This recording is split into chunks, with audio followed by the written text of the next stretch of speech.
He did it. Donald Trump has won back the White House. This is probably the biggest comeback in political history. Now, we could go into detail about this comeback and all the adversity he went through, but you already know that. But what most of us didn't know was that he would go on to win not only the Electoral College, but the popular vote, and just have a landslide victory, a true definition of a red wave. I thought this election was going to be very close, coming down to Wisconsin, Michigan, and Pennsylvania. I live in Pennsylvania. I was confident, very happy with guys like Scott Pressler were really turning out to vote, registering people to vote. I was confident, but as the days were coming closer into the election, I was not so confident. I was a bit hesitant in really saying, Pennsylvania got this, Trump got this. Michigan and Wisconsin, up in the air. I thought we would lose Wisconsin. Well, that wasn't the case. We won Wisconsin, we won Michigan, we won Pennsylvania, and also with the Trump rally in New York, Tony Hinchcliffe, the comedian, comes to stage, says that Puerto Rico is an island full of garbage. Now, you can say it's a joke or not, but I thought it was going to hurt Trump's chances as well. Lose a lot of that Puerto Rico vote. No, it didn't. It really didn't. Did not affect Trump at all. He won by over 100,000 votes in PA. So that was very, very awesome. Wisconsin, he won 30,000 votes. Michigan, he won just a little under 100,000 votes. So they're still close in those states, but he won all three of them. I thought he was going to win at least just one of them. North Carolina, another state I was a bit scared of. All right, I didn't think we were going to pull off North Carolina, especially with Mark Robinson. He got hammered. I don't blame the people of North Carolina not voting for Mark Robinson. I would not have, especially with all that stuff that came out. But I was thinking, all right, Mark Robinson might actually lose North Carolina for Trump. No, Trump won that state by 200,000 votes. Arizona hasn't been called yet, but it looks like we're going to be winning that.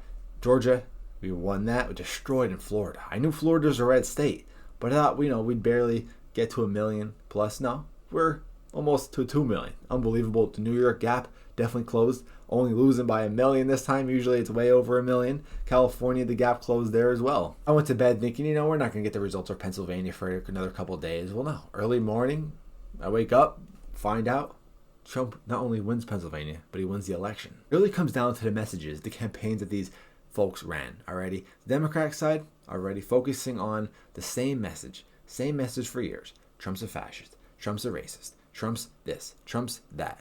People stop buying that because it doesn't really affect their personal life. All right, Trump being a convicted felon has no effect on my life at all. What does have effect on my life is illegal immigration, high inflation, a bad economy, crime, wars going on that could potentially draft a guy like me, prime age 22 into World War III. That's the stuff that worries me. Abortion too. Many people weren't buying the abortion thing. All right, I'm glad to see that they struck it down in Florida. All right, pro-life in Florida. Awesome to see that. Listen, I'm pro-life. I get others aren't, and I don't say I have to be 1,000% pro-life.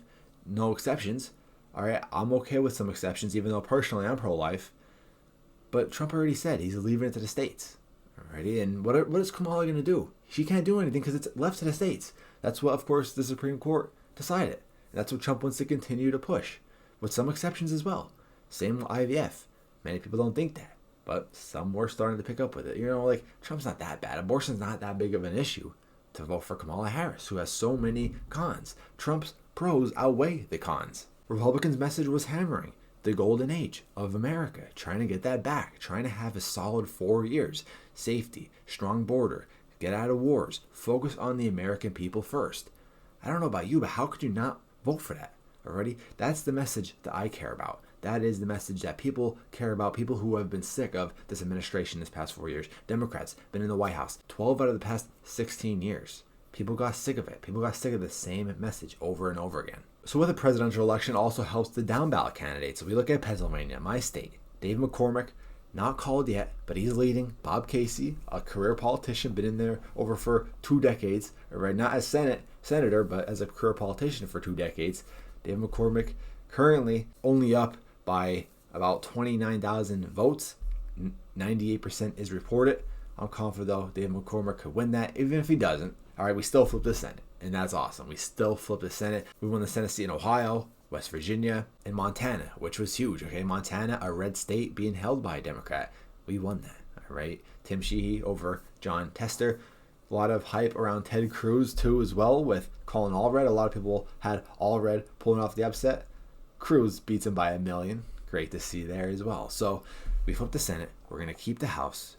And then president. We have all three. That's perfect. And conservative Supreme Court majority. Now, I'm not the biggest fan of Supreme Court having affiliation or ideology, even though they should be conservative, because if you're conservative, you're following exactly what the Constitution says or doesn't say. So what does it say for the future? Well, I'm just still shocked, all right? Not so much I am happy, but I'm more shocked and just relieved that a conservative finally won, not only the electoral vote, but the popular vote, which is definitely very rare.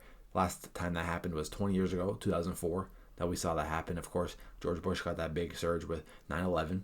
I did not expect us to win the popular vote. I didn't expect the Republican to win a popular vote ever. Again, relying on the electoral vote. This changes things. That's what I'm glad to see. I hope Trump could use RFK to make America healthy again and just use smart guys to really put America in a golden age era over the next 4 years. And then it develops. All right, let's see who we can develop. Let's see if J.D. Vance, I'll give him a chance. I prefer Ron DeSantis in 2028, but hey, we'll give J.D. Vance a chance.